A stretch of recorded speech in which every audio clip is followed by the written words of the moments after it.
We have the date included. I'm gonna wait just a minute on putting up a photo, so now I'm gonna click create event. So there's the first event we have.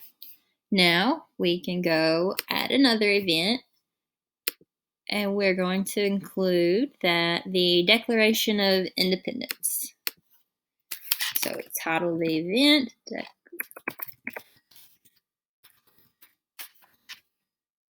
we put our brief description, and we will say that the 13 colonies declare their independence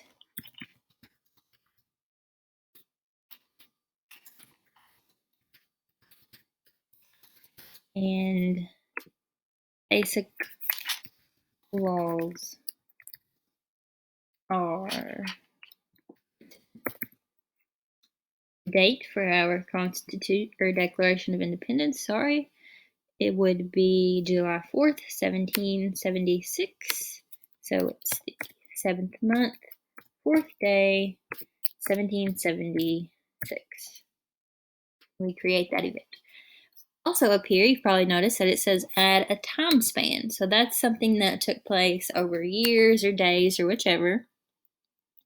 And a time span that I have found regarding our government history was that the first U.S. currency was issued, and it had a particular date on it.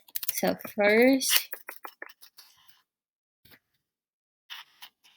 U.S. currency, and it was in circulation, it says, from 1775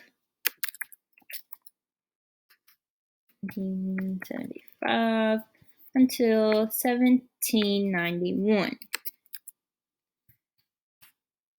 It doesn't know the specific days of that, and that is fine.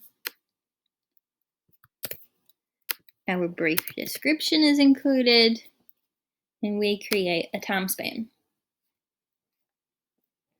Now let's look at adding pictures for each. So let's go back to the Declaration of Independence, and we want to add a photo. So what I did is I searched on the internet for a photo to go along with Declaration of Independence. I saved it to my computer, and now I'm going to click upload. I search on my computer for the photo that I want, and it has to be either the JPG type file or a PNG file in order to upload as a photo on this website.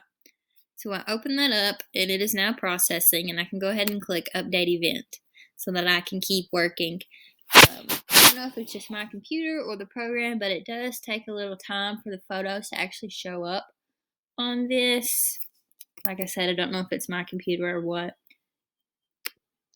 I also went ahead and saved a photo to put up here with my title, so I'm going to click edit, upload, searching my documents, and there's the photo I want, and I'm going to open that.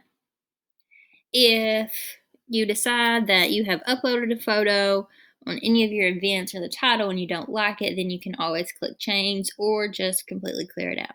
And I'm going to update my timeline there too.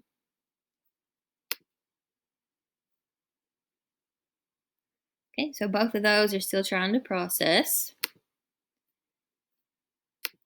When you are creating an event, when I wanted to include a website or a video, I titled the event the same thing as the original event. So say I had something that I wanted to go with the Pilgrim Code of Law, so I would click that, and then beside it I would either write website or video to let myself know what was being included there. And then you would just find the website you wanted, put the link there, and I always put the date the same as the original event. That way they would be side by side. And now I'm going to click create event.